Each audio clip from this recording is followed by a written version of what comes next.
Hey everybody, welcome to this week's episode of With All Due Respect. We are your hosts. I'm Ryan Shead. That's Marcus Flowers. Brother, how you doing? Oh, my status is pending right now, awaiting further data. That's how I'm feeling right now. That's 2 weeks now that you've been stuck on the loading screen, bro. Let me tell you, just spinning around, trying to see what's going to happen here. The old Yeah, school Apple wheel. That's yep, where you're at right now. where I've been for the last couple of weeks, I pretty much all of this year. Uh, It's it been a rough came at start us already, hasn't really it? quick and really fast, didn't it? So, It sure did. Along with those credit card payments from Christmas. there So, you go. uh, but no, look, per usual, we've got a great interview for you today. With All Due Respect was started, at least this podcast part was started because we wanted to highlight the candidates that need to be in the pipeline for the Democratic Party. Some of them are brand new faces, some of them are faces that we've seen before. And today we have Amy McGrath from Kentucky, which, if you don't know who she is, you should. But just in case you don't, she's an American former Marine fighter pilot and political candidate who's currently running for the Senate in Kentucky. She was the first woman to fly a combat mission for the Marine Corps and the first woman to pilot the F-18 in a combat mission. She was inspired to be a fighter pilot after studying World War II aviation in middle school and taking family trips to Wright-Patterson Air Force Base. So during her 20 years of service in the Marine Corps, McGrath flew 89 combat missions against Al Qaeda and the Taliban. So as you can see, she's an overall badass. Amy, welcome to the show, and thank you for joining That's us. badass. Hey, great to be with you both. Yeah, Thank you for joining us today, Amy. It's good seeing you again. Yeah. yeah. So I just want to jump right into it and dork out with you for a quick second. We were talking a little bit behind in the green room that I had worked on F-18s for a few years, and so we have that little connection. And I miss the thing I probably miss the most is being able to walk outside of the hangar, after you just did 12 hours, but you're watching the same aircraft you're working on take off. And I miss the noise. I miss watching them. I even miss the air shows we used to get to go go to. Mm.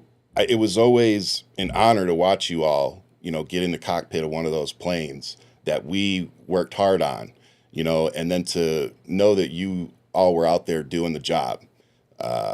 So thank you for your service. Thank you for trusting people like me with your life, literally. Yeah. And thank you for stepping up once again to serve not just Kentucky, but Americans. Country. Well, thank you, because it was really a team effort. As you know, the F-18, it takes a lot of people to get it Yeah. airborne. And it's not just one person. And I do remember those days, the smell of the tarmac, Yep. Hydro fluid and fuel. Yeah, yeah. the sounds of the engines. I mean, you really felt like you're living. Yep. And I loved it. I'd do it again in a heartbeat. When people ask me, would you go and go into the military again and do it? Yes, absolutely. It was Yeah. wonderful. Do It's you kind of a feel younger person's game. I'm a little bit older now, but all three of us? Let me ask you, because I say this all the time. Would you feel it's a fair statement to say that most of what you have now in your life stems from the military? I think a lot of it did. Yeah. And I was fortunate, a lot of the values that I grew up with came from my family, from my faith right here in Kentucky. Growing up, going to Catholic schools and just knowing what's right and wrong, and then going into the military, adding that leadership Mm. perspective, adding that confidence on Yeah. top of it. You go into the military, you become a Marine Corps fighter pilot. It's not just that. It's Yeah. going through survival school. Yep. It's getting your commission. It's going through Marine Corps infantry training, because that's what the basic school is. Yeah. It's getting through all of that, and Yep. then flight school, and all of those things give you another sort of. If you watch like The Mandalorian, I have kids because I watch these things. Yep. We do He too. has this, Love he it. has this I think it's called Beskar, but it's like this metal that he puts on, and every time he does a mission, he comes back and he melts that another piece and he puts it on, and Yep. it becomes his armor. And that is like my Marine Corps career, my military career was like every little bit of challenge, you're successful in, and you put that in your pack. Yeah. Yeah. By the end, you're confident enough to, fly in combat or to Yeah. go into politics. And that's Yeah.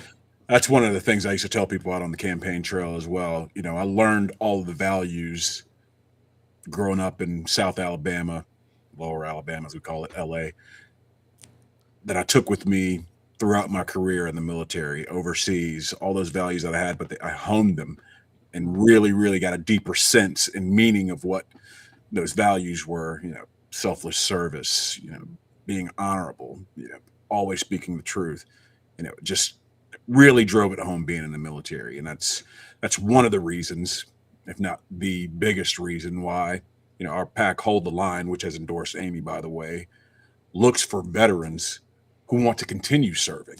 And Yep. Amy, I want you to just tell us a little bit about how you got into the world of politics. I know you ran for Congress before and you ran for Mitch McConnell before, but what drove you after service in the military to want to go into politics? Because that's a tough decision to make. It is, and it's Two not different something worlds. that I really ever thought about while I was in the military. It was not Okay. not a lifelong goal of mine. I certainly, it was We're- not my thing. I We were all always, apolitical in the military. We didn't right. talk I was politics. I was an independent. It was not my thing. I always very much respected political leaders, and I wanted to serve the country, and I wanted to defend our country. That's what my life has been about, defending our country. And I think I got to the point at the end of my career with the rise of MAGA, frankly, and the values that that movement brought were not the values that I saw that I wanted to lead this country. Amen. Okay. And it came down to basic truth, honesty, decency. It just wasn't where I felt like our country needed to go. And I was very concerned, right? Because if you have a leader who is not a man of courage, is not a man of honor, who doesn't even understand the concept, I was worried where our country would go. And it was at that point when I decided, I've done some hard things in my life. Yeah. And I've got a pretty thick skin, as a fighter pilot. Yep. And I can still serve my country because you know what? We need better leaders. We need better leaders right now. And a lot of people are really good leaders, but they don't want to get into politics because of, it's hard and it's nasty. And sometimes it's thankless. But where will our country be if we don't have people that stand up? And so I've always been one of these people that have said, be the change you want to see. There you go. We'll do it. I'm Love a doer. Yep. There you go. I mean, and that's at the end of the day, that's really what it's all about. Be the change that you want to see. It was tough for me to decide to go into the world of politics. We all come from that apolitical world. Yeah, before when I was, working for DOD, we did reports for Congress. We did reports for Congress from war zones, and I spent some time on Anaconda where those F-18s were getting off the tarmac hot. Afterburners kicked in at 5 o'clock every morning. So I remember that. I know how loud those things can get. Right over the roof for the training too. Yeah. Oh, yeah. But I remember that. And I remember looking back on, these guys are doing a great job. I remember saying that, back in the days. And this is like early 2000s, late 90s. Fast forward to 2016 or before that, where the rhetoric was just getting so white hot. Yeah, but it was 2015. Yeah, it was 2015 when it really turned that corner. Like as soon as Trump jumped into that race and he wasn't laughed out of the room. Yeah, that was when it really shifted. There was a real shift there. Yeah, but January 6th was the real shift. Yeah, where and a lot of us, I'm sure you did as well, Amy, were warning what could happen if we kept down that path. Yeah. And then January 6th happened, and we knew we'd turned the corner. Yeah. And now Trump's back in office after that. Yeah.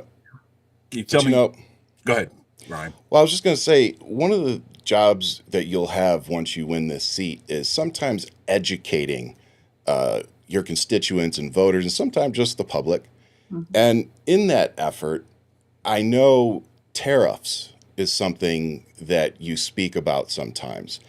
And I feel like, how do I put this?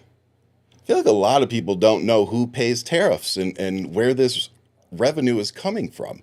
So could you maybe explain to our listeners who pays tariffs and what it actually does to our economy? Sure. Well, and you're right to say a lot of people don't understand it. I was just talking to a lovely woman about a month ago, and she, wants to give the benefit of the doubt to the president. I don't really understand tariffs, but I think he knows what he's doing. And you're sort of like, okay, well, it's great that you want to give him the benefit of the doubt, but these tariffs are a tax on you. Yeah, you pay for them. And, these Republicans, this is, part of what I say here in Kentucky all the time. These Republicans didn't just fail to make things better for you. They are actually intentionally making things worse. yes, Because of these tariffs. And, they sold you out. It is a double tax, all right, on Kentuckians, on Period. Americans that none of us asked for and that nobody wants. I don't recall in the 2024 election with a lot of people saying, I voted for Trump and Republicans because I really like these tariffs. Yeah. No. And there's a lot of it is because people don't really fully understand them. So what happens is when you import something from another country, okay, and you have the president then put a tariff on it, you're telling that country has to pay more to bring it into our country. All right. And what they do is just pass on that cost. Yep. They pass it on to the businesses that are buying that product. Yep. And those businesses then pass it on to you. So let me give you an example. Bourbon, okay, which is pretty big here in Kentucky. Bourbon, you might think, well, bourbon's made in America. Why should tariffs affect that? Well, the glass bottle, probably didn't come from America. The cork probably didn't come from America. And so they have to import those the parts to make that bottle of bourbon. Yeah. And when the prices of that rise, they have to pass on the cost to the consumer. Yep. So right now, all of your prices at Walmart, at Target, and even in the grocery store are all up. And a lot of it is because of these tariffs. The price of beef is up, pork is up, groceries, car prices are up, even cars that are built here in the United States. Why? Because there's no car that is all of the parts come from here. No. It's all, we've done this thing called international trade for decades now. It's not new. We have really good manufacturing of cars here, but a lot of those parts come from other places like Mexico and Canada. Yeah. And so when you slap tariffs on these countries that are not even our adversaries. Mm-hmm. Yeah. Some of them are allies, literally. Yeah. For no reason, they're going to retaliate and slap tariffs on our products. And that not only hurts us consumers, but it also hurts our industries that sell products to them, like bourbon, like our farmers. Yep. Half of the soybean crop gone this year. So how many jobs? Soybean farmers are taking a huge hit right now. And that Marcus is not coming back. No. Not coming back. No. I mean, China, which is one of the biggest purchasers of our soybeans, they're not coming back to buy our soybeans anymore. Nope. They're getting made new deals like Brazil or wherever, Argentina. Our farmers are getting raked over the coals. And these are the people who taxes on us in the form of tariffs. Yep. And they cut taxes for guys like Elon. Absolutely. Yep. But that's the part too that isn't talked about enough is the jobs that will be affected by this. So, I mean, do you have a number, an estimate of the jobs that could be lost in your district or just in your state? That's a good question. I know that we've already experienced a lot of job loss here in Kentucky. The current administration has set to cancel some of the investments in EVs, electric vehicles, Yeah. and that has hurt the industry, the car industry here, and we've lost thousands of jobs because of that. Yeah. And it all is part of this sort of attack on the economy from the highest levels. I Yeah. mean, and that's what, cutting these programs that help us with our manufacturing here It's like hurts shooting yourselves in the foot. shooting ourselves. Our manufacturing is declining right now. Yeah. We're shooting ourselves at these tariffs are just every economist said not to do this. Yep. There's a reason Everybody why knew we what they were haven't doing. since 1930, Yeah. or 1920, 25. Yeah. That was that illusion or that dream or whatever you want to call it that people had. Oh, Trump's a businessman. He's run all of these businesses Into the ground. Yeah, he ran them into the ground. Exactly. Ran them into the ground. How many casinos did he bankrupt? Yeah. We don't even talk about Trump The University. fraud cases. Like Yeah. The stakes and all of that stuff. He's using the presidency just to make money. This is probably the most successful he's ever been in business is by grifting on the American people through the executive branch. I mean, it's ridiculous. And setting up the future of this movement. Like I said, that the relationship that we have with these countries is being affected. They're creating, isolationism, and it's with a very specific goal in mind. And when you're an 80, 81-year-old dude that's been eating Kentucky Fried Chicken, McDonald's for majority of your life, that is clearly not in good shape, I tell people, like, you're giving this dude the keys to the kingdom when, like, he's got maybe 3 years left? Like, he does not care what happens. He's trying to set his family up. He's trying to set his donors up, because at the end of the day, he doesn't have much time left. That's just a fact. So it's like, we have given this dude all this power, and he has no election to run for. He's trying to stay in there.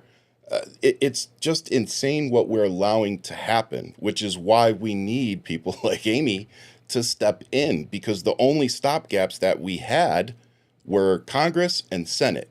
Now, we've seen the House do their job twice and impeach him and send it to the Senate. And twice, the Senate didn't convict and do their job so that he would have no chance of being in the White House again. So that's why these elections matter, because Amy and all these Democrats, they are our stopgap.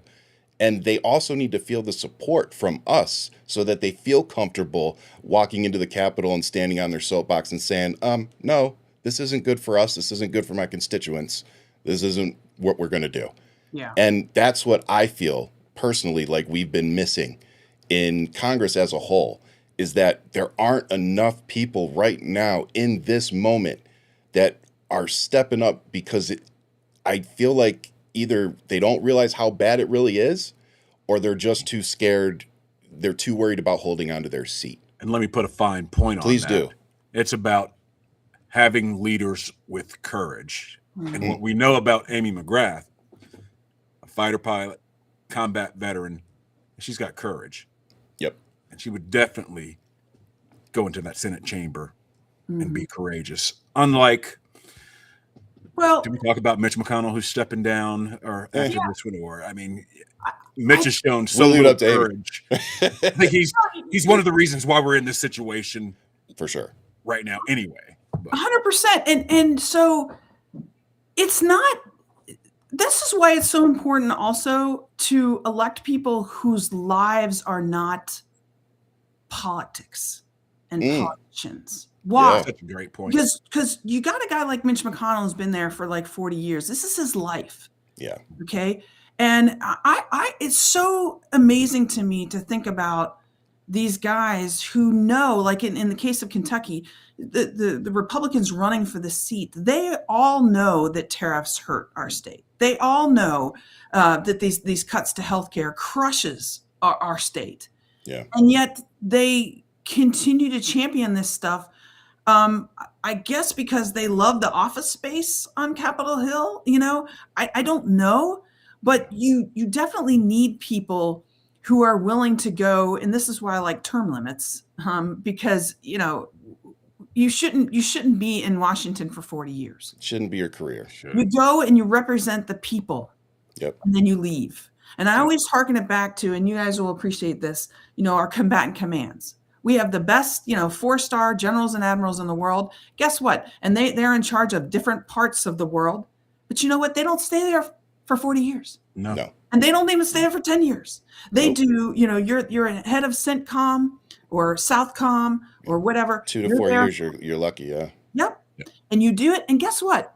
We do a pretty good job of keeping good people through there. This argument of, oh, well, they lose the institutional knowledge. Folks, let me ask you, is that institutional knowledge helping us right now? There you go.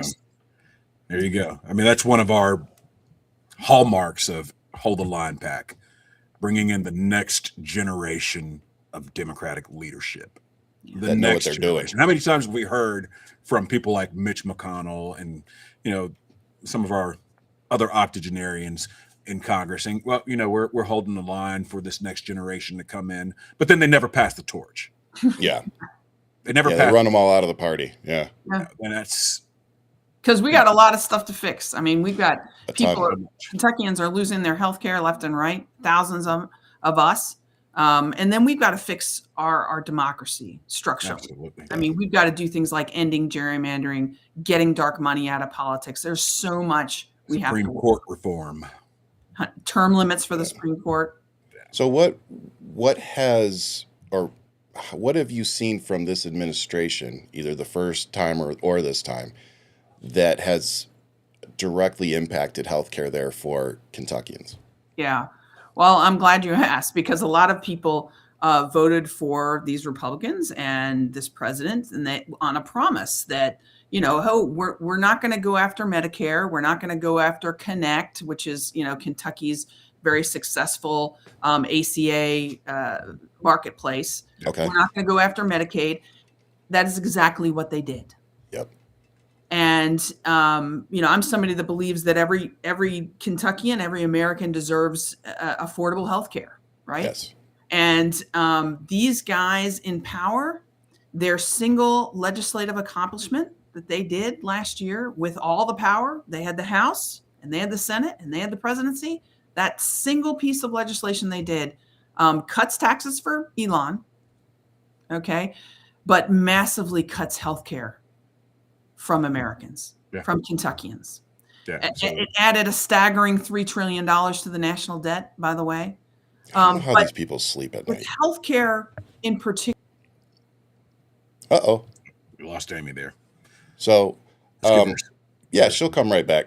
But while she's talking about that too, I wanted to also just put a cap on it. So when we talk about the economy, this isn't just Kentucky. This is the United States. It's come out that 2025 was the worst non-recession year for hiring since 2003.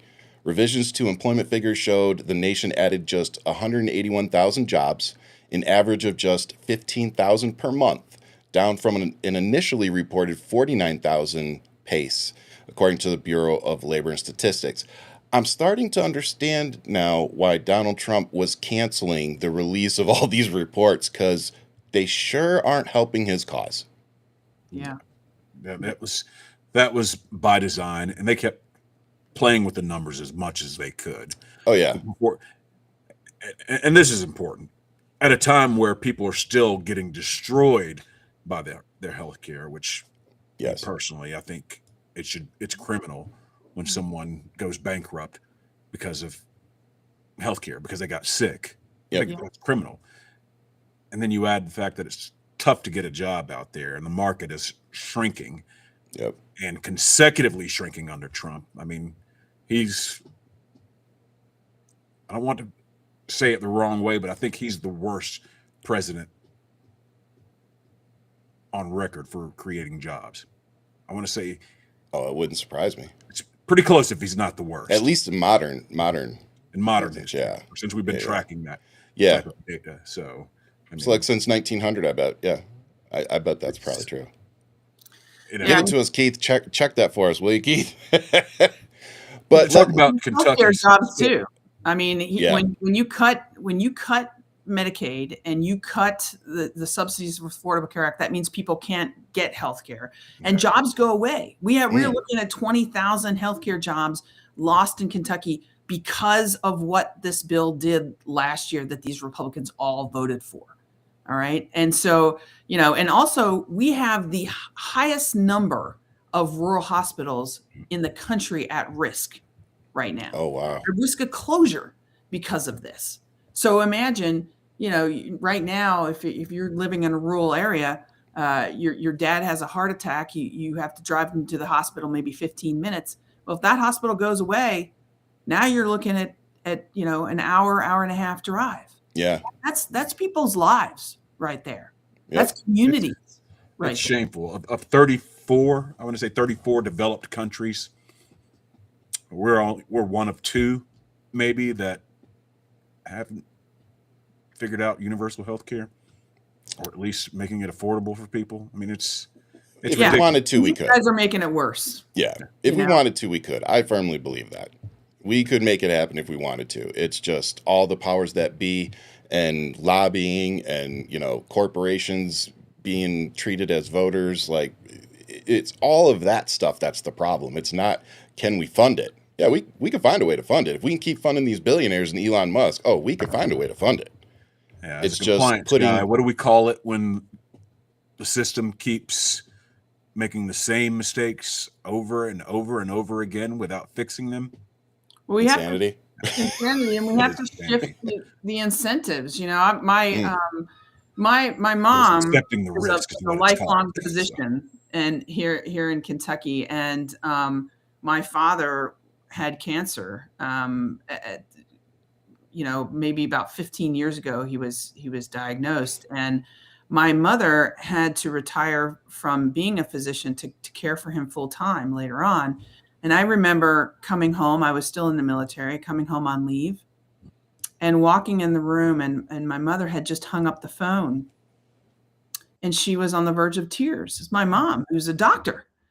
And I said, well, Mom, what's wrong? And she said, I've been on the phone with these insurance companies for like an hours, and I can't get them to give, Don, who's my dad, what he needs.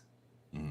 And if I'm a doctor, I'm a physician, and I can't navigate the system, how on earth can anybody navigate this system of private insurance? Yeah.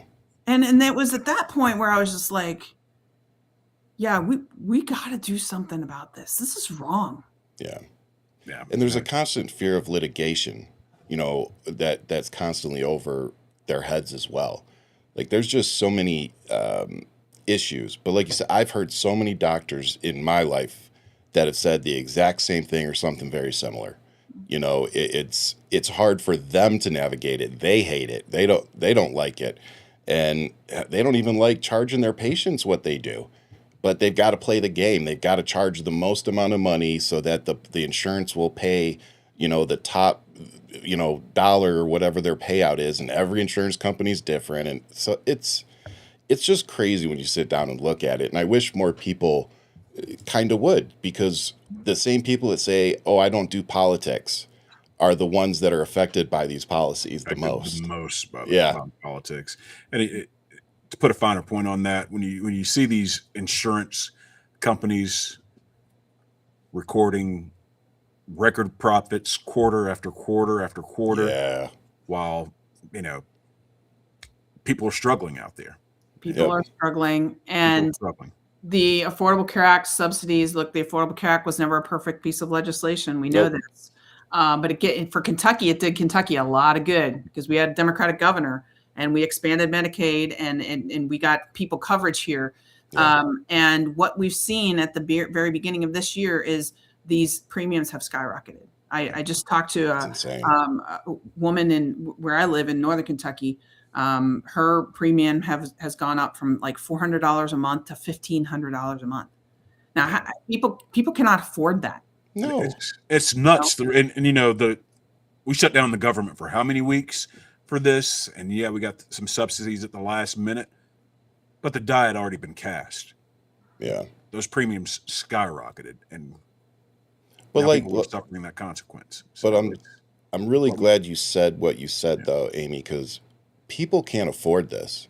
Mm-mm. And like, I just got my vehicle registration. We bought a new truck last year because one of our cars died, and it's $1,800 for the year. Mm-hmm. I opened that and my heart sunk. I was like, "Are you guys serious?" Mm-hmm. And it's like, it's just things like that. All it is takes right now is a dentist bill, that you weren't expecting, or your car breaking down. And Yep. so many Americans are riding that edge literally right now. And that's the biggest issue I see is we're electing these people to go in there and fight for us and advocate for us and vote for us and the policies that will benefit us. And we vote for so many of these people, not all, but we vote for them, and then we watch them go up there and work for special interest groups, and they're big money donors. They forget their $5 donors, Mm-hmm. and that's, for me, that's the biggest issue that Yeah. I have with it. I mean, in the case of, they could have gone and done nothing, and it would have been better than what they did, which was slap a bunch of tariffs, make the prices go higher, pass this bill that rips away healthcare from people. They could have done nothing. And by the way, had they done nothing, I we love would had a less of a deficit. Yeah. Instead, It's so true. cut taxes for the billionaires out there. They cut healthcare from people. They raise prices in the form of tariffs. I mean, they're working against us right now. I was talking to a woman last night, Kendall, who was telling me, and she's about my age. She has a single mom of 3 kids, about the same ages as mine. And she was telling me, look, I got a raise in my job. The problem is I don't have the spending power that I had 10 years ago. Yeah. And the rent's up, groceries is up, energy prices are up. Everything is through the roof. Across the board. Yeah. Across the board. I saw something a while back that said most Americans couldn't afford a $400 emergency. This was a couple of years back. Oh, I wonder believe what that. that is now. Probably 100. It's probably $100 emergency. Yeah. And I know people are really feeling the pinch. When you're hearing the evangelicals complaining about the prices of things, because when Biden was in office, it was these eggs are too damn high. Well, Yep. nothing's gone down. It's gone up. Changed. It's only gone up.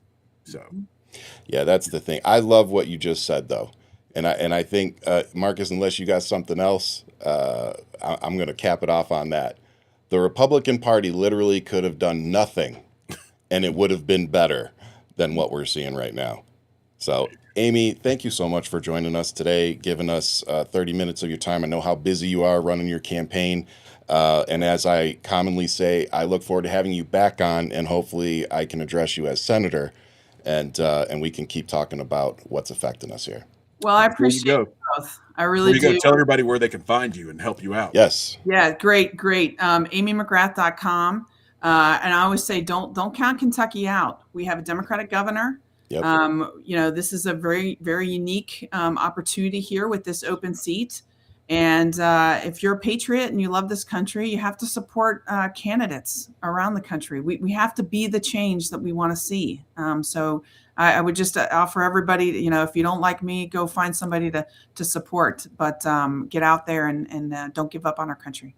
Absolutely. Love it. In the Commonwealth of Kentucky, that would be a crucial pickup Senate seat for the country that America desperately needs. Yeah. That would be a big pickup for the country. So please, if you can, go give a few dollars to Amy. Remember, pretty much every Democratic campaign that I know of supports union print shops when they run their campaigns. So when you're donating, you're actually helping high-paying jobs as well. So don't forget that part. Go visit her website.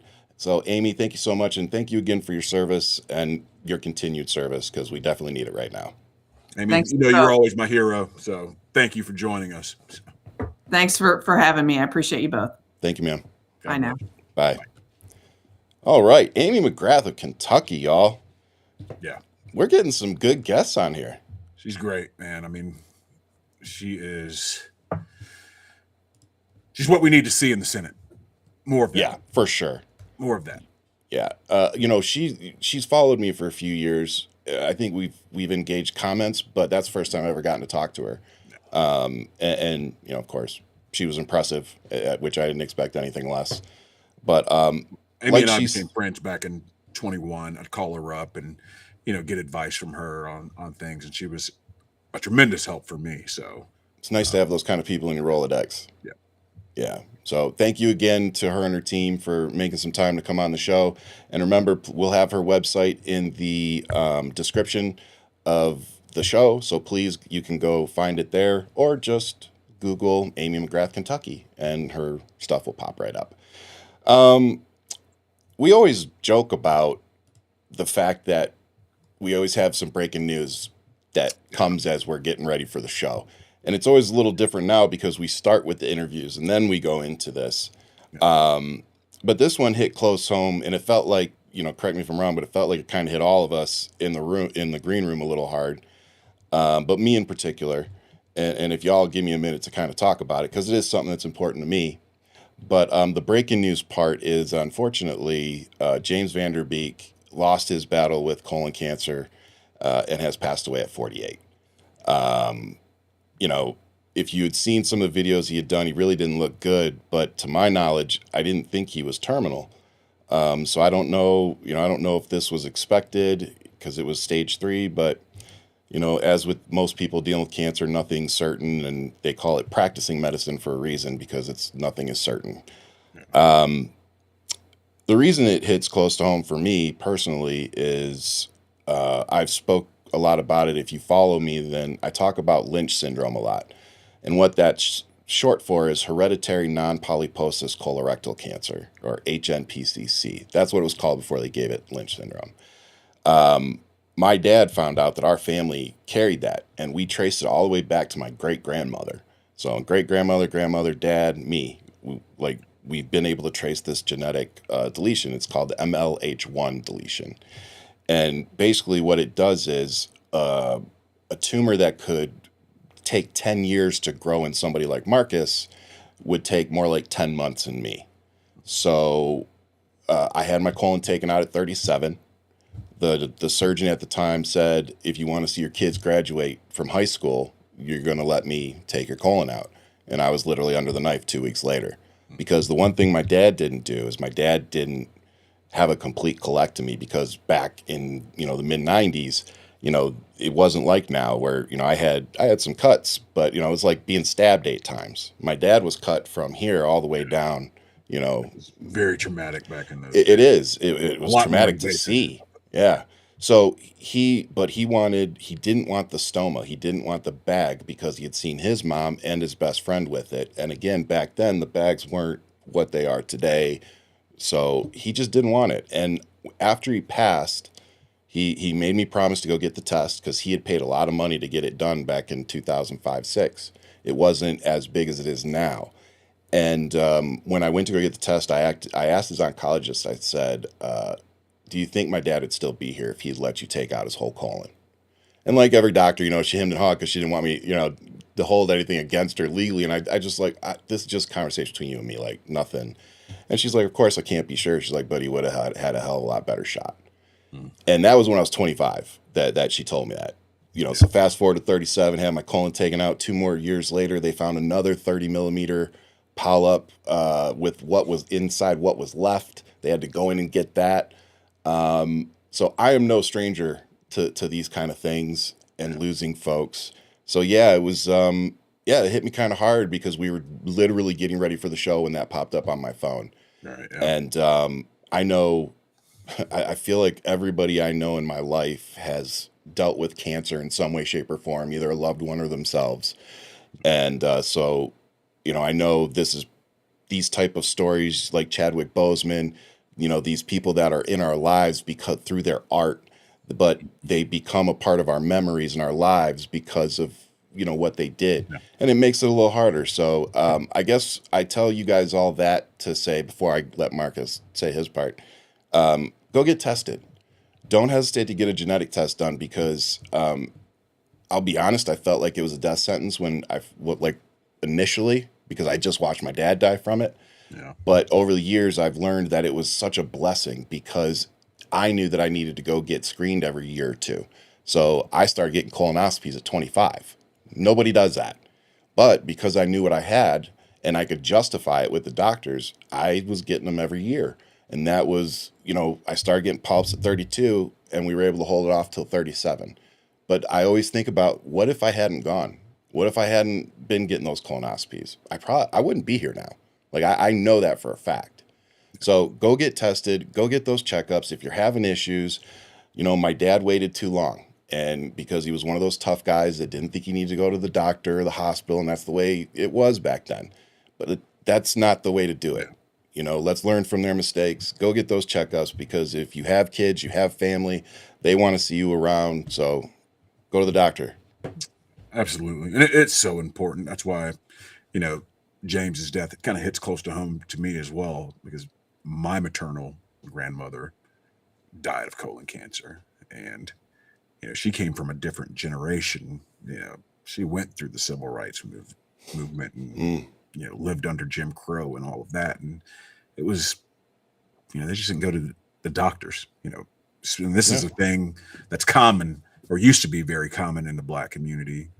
You're afraid of doctors, and there's a lot of reasons for that. Yep. I won't go into them now because we'll be talking valid about reasons. All day. Valid reasons. They are very valid reasons for that. But she was one of those who didn't go. So we found out about her colon cancer very late in the process. I mean, I think she was late stage 3, early stage 4 when we found out she had cancer, and she was still working and struggling every day to keep food on the table, and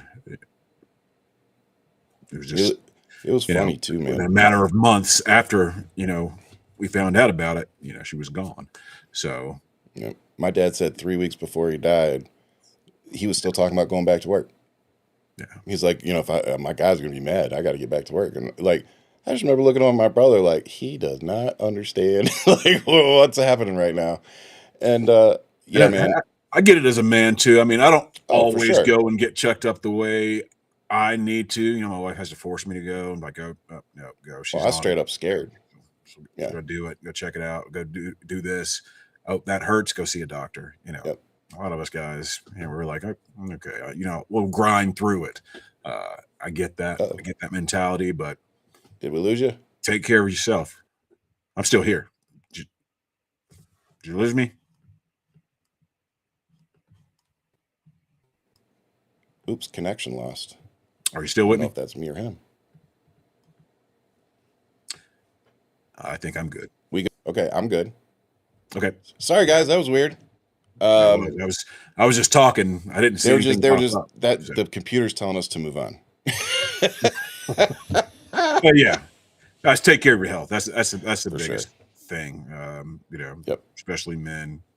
Do those checkups. Yeah, man, they all matter. The prostate exams, the colon exams. Make sure I get out every year, take a physical when I'm supposed to. Check blood on work. things. Blood work. Better, but blood work can detect a lot now. Yes. So go to your doctor, just ask them for a blood workup. Even something that simple. So go get your checkups because it matters. And rest in peace to James Vanderbeek. Praying for his family. He's got 6 young kids, wife.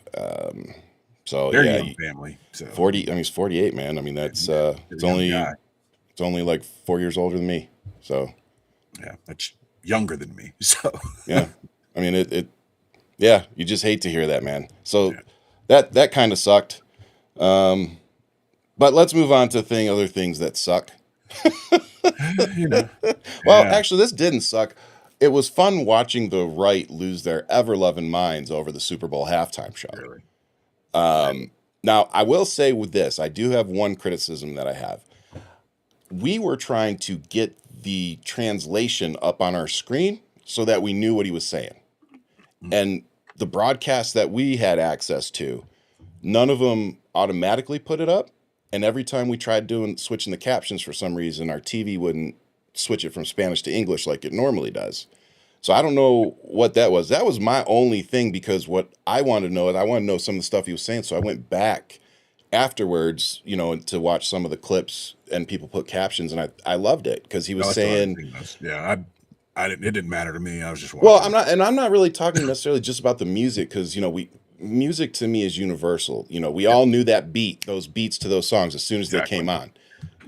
But the part where he was talking, And he said his full name. And he says, I'm here at the Super Bowl because I believed in myself. And you should believe in yourself too. And I was like, if y'all would have put that up on the screen, that would have been great. Yeah. Like, because that was powerful.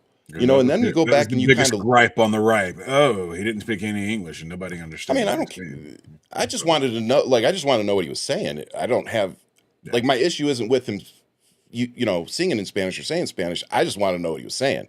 And I couldn't get the captions to do it. So in the future NFL, if you're going to do that, just put the captions up for us. That's all. Wouldn't be bad. But, looking at it from my perspective, someone who spent 20 years overseas in all kinds of countries, listening to all kinds of music from a lot of those countries, I didn't really care about the words. The music was great. Oh, the music was great. Music, yeah. And I just enjoyed it. Yep. And the symbolism was good too. Yeah. And I guess maybe that's kind of what I wanted. Like, I like storytelling. So like Kendrick, we all knew the story and all of that. So to me, it's like, I wanted to hear the story. And then, the electric poles, not having electricity after the storm, not being support. I mean, I got all of that. Sugar canes, I understand that about Puerto Rico, how people came in. I understood all of that. So well, you did, was on point. But it made it easy to just listen to the music. So. Yeah. Like I said, the music is the music. Like, as soon as, I don't think there was one song that he did that I didn't know, the beat, the music, I just didn't know what he was saying at the time. But we lost Ryan. Don't know what's going on with our broadcast today. What's going Ryan's on? Back. Don't know what's going on. Sorry, guys. I don't know if it's on my end or not. But yeah, anyway, I love the show, and I love the fact that Kid Rock completely tanked, and that show was horrible, and it couldn't even be broadcast on X because didn't watch it. But I heard didn't watch it either. Hey, either did Donald Trump.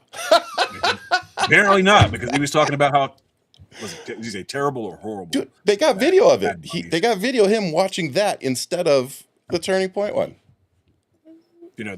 For the party that talked about Democrats being snowflakes and so sensitive about everything, they're sure in their feelings, being sensitive really about everything. That they need their own halftime show because the guy's not going to speak.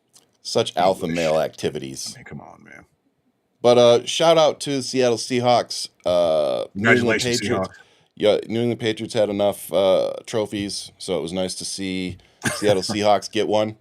That was who I was rooting for, so it definitely wasn't the most entertaining game. Field goals all the way up to like the middle of the third or whatever. But I mean, it was kind of like you felt like it going into that the Seahawks had this thing wrapped up. I think they were the odds-on favorite, and they were just more composed. Defense wins championships, apparently. So both the defenses were great, and who was the Gonzalez? I think was the dude on. Dude, he should have been the MVP, even though they didn't win, because he stopped 2 or 3 touchdowns, like with amazing heads-up plays. So that dude was amazing. But I turned it off about halfway through the fourth once they scored that last touchdown, because up till then I was like, it's not very probable, but they could still, a touchdown and a field goal or whatever. I felt like the defense I was popping in and out. I was like, this defense is doing. The defense. Both defenses. It kind of felt like it was. I think the quarter. I don't want to say like foregone conclusion, but it felt like to me, it was a good game. Like the fact that nobody ran up the score, really. You never want to see that. No, so I mean, it was a good defensive game, and I think at the end, for whatever reason, he's young, but Patriots quarterback, I think he got a little shook towards the end, and he just started kind of making a few little errors. But hey, it's his first time there. It's football. Hell yeah. I'm sure we'll see him there team again. When we made it to the Super Bowl and the Pats came back and destroyed us. So, I kind of, I'm not going to say I kind of enjoyed the Pats getting beat in the Super Bowl game. But yes, you did. And so did a lot of other people. Don't lie. But I do want to see Atlanta make it one of these days again. So, hey, I just want to see Detroit make it to the Super Bowl before I die. Like, it's been 44 years. Come on, y'all. But let's move on. Let's move on to some things that actually really matter. Like El Paso's airspace Yeah. was closed for first 10 days and Yeah. then a few hours. What do you make of that, buddy? Well, I mean, some bold ass cartel members flying drones into our airspace, but yeah, I wonder why they decided at first we're going to shut it down for 10 days. That's still kind of a mystery, but it came down to, okay, yeah. Do you trust that open they this are back up. cartel drones? You know, I mean, that's the official story out there right now. So From the until we DOD know and otherwise, yeah. I'd yeah. like to know a little more information on where the drone came from. I'm not saying it's not a cartel drone. I'm saying I have a hard time trusting anything coming out of this government and Pete Hegseth's DOD.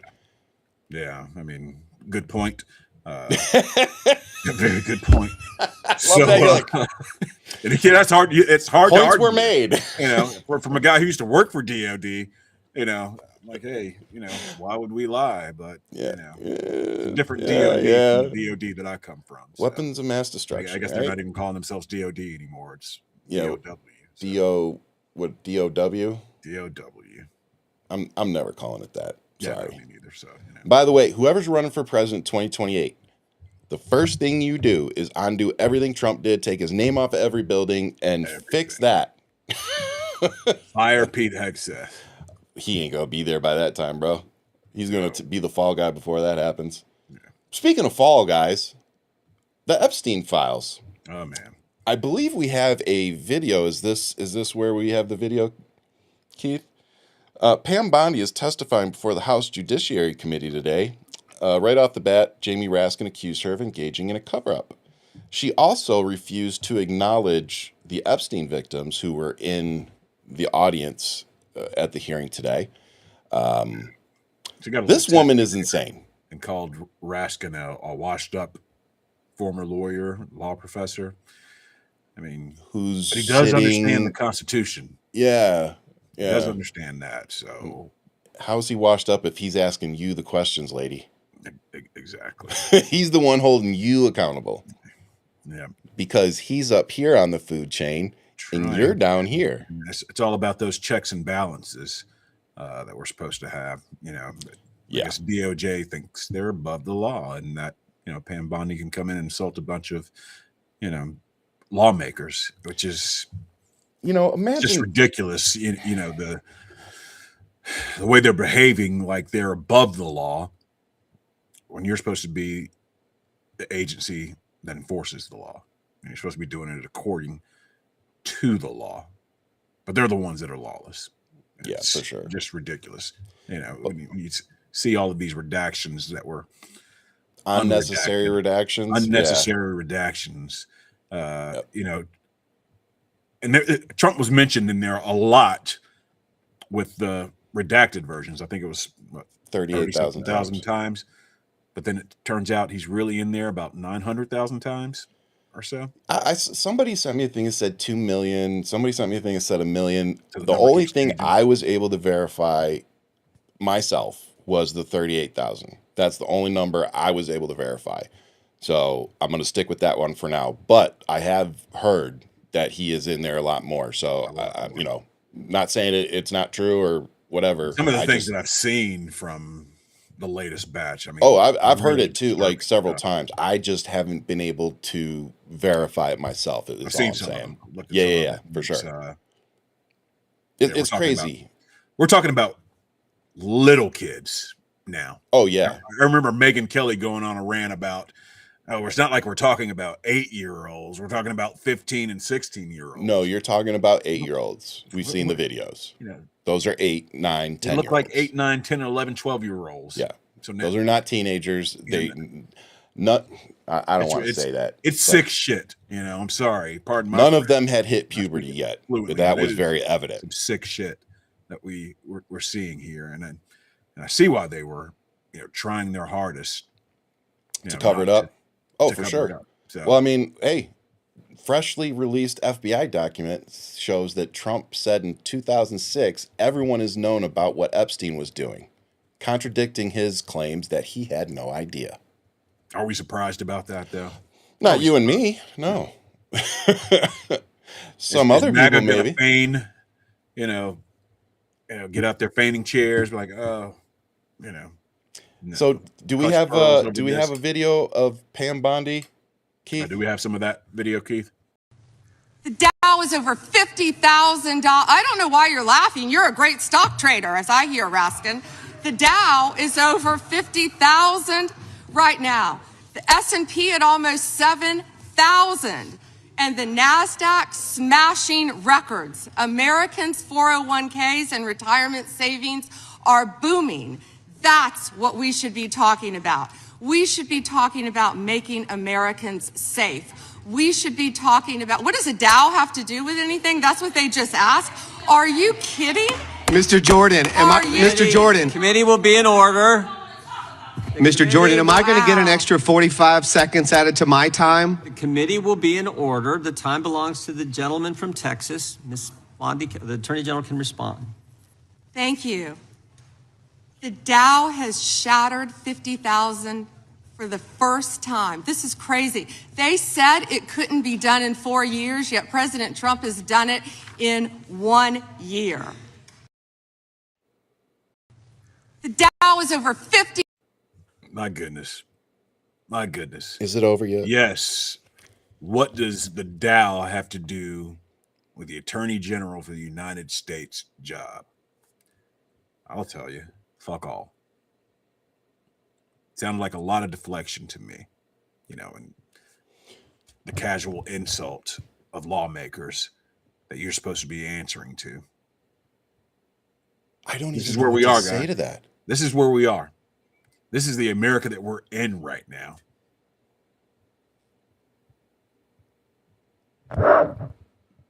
Is that what you voted for, MAGA? Do we think that's cute? Grandstanding in a committee hearing, talking about the Dow when you run the DOJ? Bitch, what did you just say? Do you know what your job is? Yeah. The stock market is nowhere in your job description, not even in the small fucking print at the bottom. You crazy freaking woman, you. You work for a fucking literal rapist, an accused pedophile that you're helping him cover up for, and you're about to make a deal with Ghislaine Maxwell now that she held up her end of the bargain and pled the fifth 597 times. Like, lady, you are the devil. You are evil. You are what is wrong with this country, and you're working for a sexual predator and a literal felon. What the fuck is going on? Will that be the cherry on top, though, when they commute Ghislaine's sentence or give her clemency? Oh, it's coming. Pardon her. It'll probably happen on Friday because they like to. No, it's going to happen on a day when something really bad drops about Trump. Yeah. Yep. Something bad's about to come out that they can't hide. She's definitely getting it. Yeah, this has been the plan. And I'm not special. I know so many of us called this, that the minute she got moved to that different prison, we all went, oh, a deal was made. Yeah. We just hadn't seen what the deal was yet. Yeah. That in Pleading and the of fifth. itself. That I heard that facility is not even supposed to have sex offenders there. I mean, it's just like for like. Is that true? And stuff. Ooh, I didn't know that. Yeah. I mean, yeah. Let's move on. Let's move on to ICE, because more good news. More good news, guys. Oh, and on top of that, as mind-blowing as that clip is, she was then asked to acknowledge the Epstein victims who were sitting in the audience, and she refused. Yeah, I saw some of the photos with them giving her the stink eye, rightfully so. Because, absolutely. She's continuing to ruin their lives and making this, no justice for these women whatsoever. So under this attorney general, I mean, whoever runs for president next, you guys, I hope you run on a platform to bring back accountability, At a minimum, reverse everything that this administration has done as much as possible. Some of the die is already cast there. Some of the damage is already done, and it's going to take a long time to dig ourselves out of that. But we got it ain't going to be a quick fix. It's not going to be a quick fix. They've done a good job breaking things. They've dorked us pretty good. Yeah. Yeah. With that, we also have President Trump meeting with Benjamin Netanyahu today. Now, I got into some pretty heated arguments back when this all started after the attack, and they started invading Gaza. I said, this is a land grab. And people got really upset with me. I even got called anti-Semitic for it. And I'm like, do you guys not see what's happening? Like, this is a land grab. Like, they're going to kick all those people out. They're going to move them, and then they're not going to let them back in. Well, the administration was talking about it. They were bragging about. But you know, a year and a half ago, I was being told I was wrong. Fast forward to now, and literally the administration, or I should say Trump and his business, have a plan for building and redeveloping Gaza. Idea. Yeah. You think they're developing it for Palestinians? If you think the neighborhood's tough now, things are bad, try and pull that. Things will really go south. It's a horrible idea, fraught with all kinds of danger. Yeah, it's just a bad idea. Well, they're going for Iran, and now it sounds like they're going for Qatar.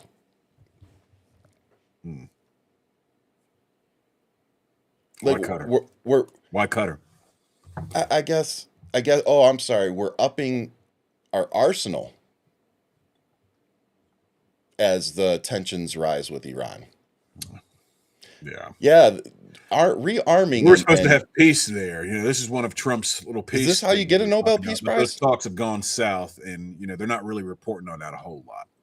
You know, I really want a Nobel Peace Prize, and I think I may have been mistaken in how to go about getting one. Clearly, starting as many conflicts as possible and arming as many areas as possible is the way to do it.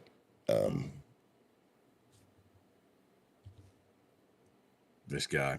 This makes me want to bang my head against the microphone. You know that? It's totally frustrating. I get it. But the only thing keeping me sane, bro, is this. This is the only thing keeping me sane is these weekly shows and knowing that we are actively trying to do something to get people in office to stop the bleeding. Like I feel like we're trying to just find the right candidates for triage at this point. I know that sounds bad, but if people don't understand how important these midterms are, crucial. And why we do this, why I do what I do, crucial. And why we have a team of great people doing what we do. Like, you know, gotta wake up. You got to get involved now. Yeah. And you don't necessarily have to run for office to get involved. No, not at all. As Marcus is showing us. Not at all. But we need to start paying attention to this and focusing on it right now. Because I guarantee you, the red team, they're very focused on it.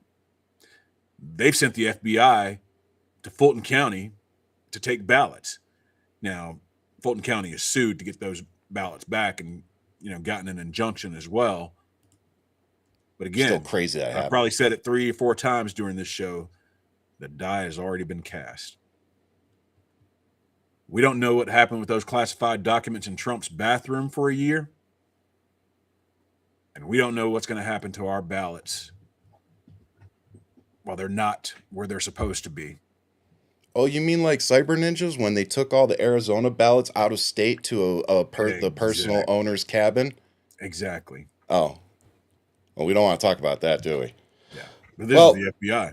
So yeah, well, we can't, as long as Kash Patel and Trump are involved, we can't trust the FBI. They're doing everything they can to try and screw the pooch here, to try and I'll just pretty successful from where I'm sitting. Steal some votes. Yeah, you know, for sure. Everything they can to suppress the vote in Fulton County. They're going to challenge everything and say, oh, you know, I mean, people think it's about 2020, and part of it is it's about 2020 for Trump, maybe, so you can go back and say, oh, I won that election. Nope. But it's about the midterms, and that's what it's about. They're trying to do everything that they can in order not to lose power in the midterms. Yes. And we have to do everything that we can to ensure that they do. And I think it's about 2028 as well. Oh, absolutely. This is, and here's my thought, and maybe it's more conspiracy driven, but I think that they want to sow that seed of doubt. Look, they did it in 2020. Trump proved it. So now it's like whatever, and it goes back to the unlawful orders nonsense. Like, why would you have a problem with people not, acknowledging unlawful orders? Is it because you plan on giving some unlawful orders? So, like, to me, this is just in the same side of the coin of just sowing that doubt so that, you can get people to maybe buy whatever the next con is. Yeah, And that's just where I think we are. And when we're talking about that, before we move on, yes, I agree with you that part of this is about 2028.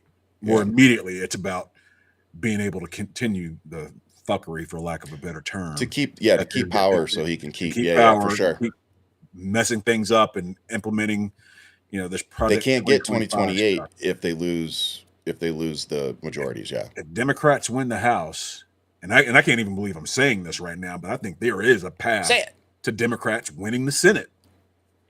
I think would there's have a path now. I think I did disagree with you, or no, we both said that like 2 or 3 shows ago. And I got to agree with you now, man. And what's changed my mind is seeing these other, like these special elections that, 1 or 2 of them we didn't have, we shouldn't have won. Going.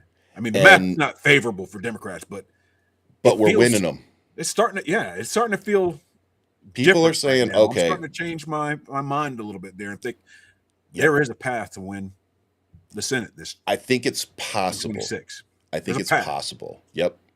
Probability. A year ago, I wouldn't have said that. Yep. But now, a few weeks ago, I just, like I said, the probability, who knows? But is it possible? Well, yeah, I could look at it now and go, and I'm not confusing possibility with probability. No, I know you're not. I think there's a path. For sure. I think there's a path now. Yep. Several data points that we've had in these last elections and up until now, there's a path, which is why they're trying to fight so hard. Yeah. And we need to do that. Favor. If there's any race that, isn't being challenged, we need to find those few races and challenge them. You never know, man. Like you said, we're already seeing districts that should not be favorable for Democrats that are flipping. They're flipping. So, we've had 2 or 3 members of Congress here in Arizona that, when they run, nobody runs against them because, they're like, well, we're just going to lose. Yeah. And we don't get help from the Democrats. Like now, this is a moment where I think if we're going to actually flip seats, that this is going to be it. Get in those races. So no, I agree with you. And I think we need to actually look and find those 1 or 2 Senate races that people feel like we can't win and find somebody and they're going to say go Kentucky, for it. But I think Kentucky's totally winnable. Hell, I think Texas. We could make I think Texas is Texas. I think Texas is purple right now because I think there's enough people in Texas going, what the hell?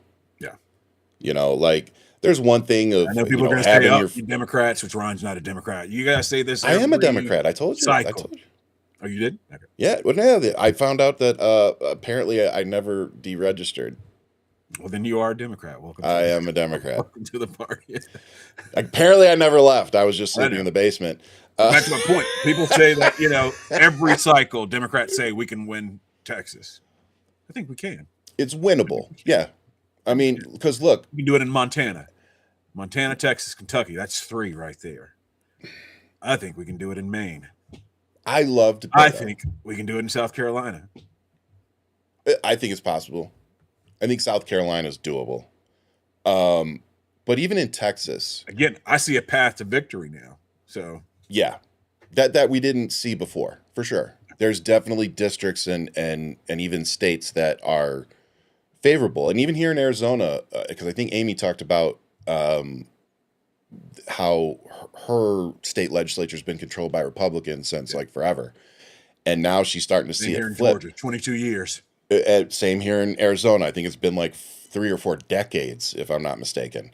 So, but now we're seeing the possibility for the first time of the Democrats may be able to gain, either the Senate or the House here in Arizona. And if that happens, and we're able to keep Katie Hobbs where she is, keep Chris Mays where she is, then now things get a lot more interesting here in Arizona. You know, because now it's not going to be everything that the Democratic governor does is being stopped by the Republicans, you know, state house and all that. Now it's going to be, oh, maybe we can get some things pushed through now. There you go. I mean, we'll see. But hey, I wanted to go through a couple now and then. You know, we just got to keep blocking and tackling. Dude, it's already February 11th, bro. Yeah. November is going to be here. Well, the first primaries are coming up. Oh yeah, month. Yeah. So, yep. We'll Sean Harris, his early voting opens March 11th, I think. March 10th or 11th. Early voting starts this month, the end of this month. I'm not sure. For Sean, for you guys in Georgia. That special election is March 10th. Okay, March 10th. Okay. Yeah, so Sean Harris, who's been on the show. Day. But early voting starts less than a couple of weeks. That's right around the corner, man. Yeah. Like we're there. It's on us. That's what people understand. We're already in midterm season. These elections are happening. These midterms or primaries are happening. Like it's already ongoing. So break's over. If you felt like we were on a break, Christmas and New Year's is over. Time to get back to it. Because we pick up that one seat with Sean Harris. That makes things a little bit more sticky for Mike Johnson. Yep. And I would love to see that. So I wanted to talk about a few things before we sign off. One, did you see that Donald Trump excluded Democrats from the annual governor's dinner? Yeah. I don't think they're going to be upset about it. But it's a crappy thing to do. How can you claim to be a president and claim to be about peace when you can't even bring about peace in the government? Like you're not even interested in good faith conversations with, and you expect Democrats to bend over backwards for this dude? Not even trying. No. So I mean, and that's supposed to be a nonpartisan thing or bipartisan thing anyway. Yeah, you should want to talk to the governor of every state. Because that's your job as president. This guy didn't want to be president because he wanted to run the country. He wanted to be president so he could rob us blind, which he's being very successful at right now. So that and trying to put his name on everything. So apparently now he wants to name Penn Station and Dulles Airport after himself. Now, this is after putting his name on the Kennedy Center and having to shut it down for 2 years for renovations because nobody was showing up and everybody was pulling out. Now he wants to put his name on some other shit? And, we don't like using that word unprecedented because, it's just... We try very hard not to. It's been used so much in the past decade. The first 5 episodes of this show, been here, but, sitting presidents don't get to name stuff after them while they're president. It's very weird anyway.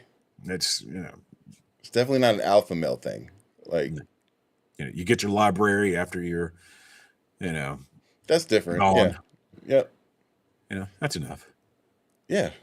The library would be fine, but and apparently he's also trying to hijack the That's the thing I'm probably most mad about is that you pieces of garbage put Donald Trump in the presidency for our 250-year anniversary. So for 250-year celebration of the United States of America, we've got a felon, rapist, and accused pedophile sitting in the White House who's robbing taxpayers blind. And he's doing his best to hijack that as well. So, Lord help us. But I want to end it on this. Again, little personal nugget for me. As a lot of you know, I grew up in Detroit, Metro Detroit, spent a lot of time down there, crossed the bridge to Canada quite a few times. I preferred the tunnel. For those of you who live there, you know what I'm talking about. But they have been building a beautiful bridge there. It's a new one, and it's called the Gordie Howe Bridge. Named it after a hockey player who I have many autographs of and have met several times. In my opinion, best hockey player ever, better than even Wayne Gretzky, won like 4 or 5 Stanley Cups with the Red Wings. So that's who the bridge is named after. Beloved Canadian, American hockey player. Makes sense. Now Trump is apparently... in his fifis. he wants access to it like they like we did down in Panama Canal. And he's threatening that if he doesn't get it, he's going to block access. The petty continues. What? Not even petty. It's just ridiculous. So, Like, the White House has demanded that Canada share authority and ownership of a new bridge connecting the two countries after a clear and direct call between Donald Trump and Prime Minister Mark Carney. Deal's done, dude. Like, they figured that shit out before they even started building it. Like, you can't come in now that the business deal's done and start demanding shit. You had nothing to do with it. It's got nothing to do with you. Canada probably told you to go piss off a rope or whatever, and nothing's going to come of this. And by the way, the bridge is named after an actual alpha male who played hockey for 4 decades. Like, I actually got to see him play hockey. That's how long he fucking played.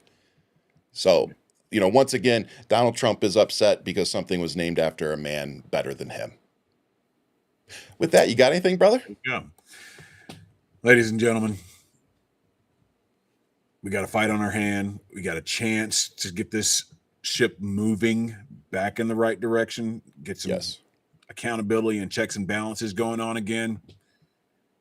I implore you, get involved. Help out candidates like Amy McGrath. Yes. Check out HTL's website, HTLPAC or holdthelinepac.org. Look at our candidates on there that we've endorsed. Amy's one of those candidates. Help them out, because this is an important time that we're in right now. We've got an opportunity. Like I said, I'm confident that we're going to win back the House, but I think we've got a shot at the Senate now. Like I said, man, if Sean Harris can win, Marjorie's seat and Amy can snag McConnell's seat, that'll be the first of many dominoes to fall. Yeah, man, like that's gonna be big. So, like Marcus said, go check out the show. You can come on my YouTube. We've cut down the episodes with actual candidates down to just the interview, so you don't have to watch the full hour and 20 minutes. So go check those out. Share them with your friends. Go donate to the candidates that you really like. Like I said, even if it's $2-5, it all matters. With that, I want to leave y'all with this. Besides, go get your health checkups.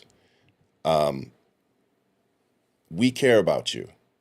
The reason that we do this show is because we care about the future, not just for us personally, but for our families, for your kids, for our kids. And even if we don't have kids, we still realize that children are our future. Educating those children is a part of our future. And putting candidates like Amy McGrath and Dr. Terry Ruiz and Sean Harris and all these people we're bringing on, these are the people that we need in these positions to get us back to where we were, because we can't move forward again unless we fix this. And clearly we took a wrong turn somewhere. So time to look at the map, turn around, and get back to where we were supposed to be.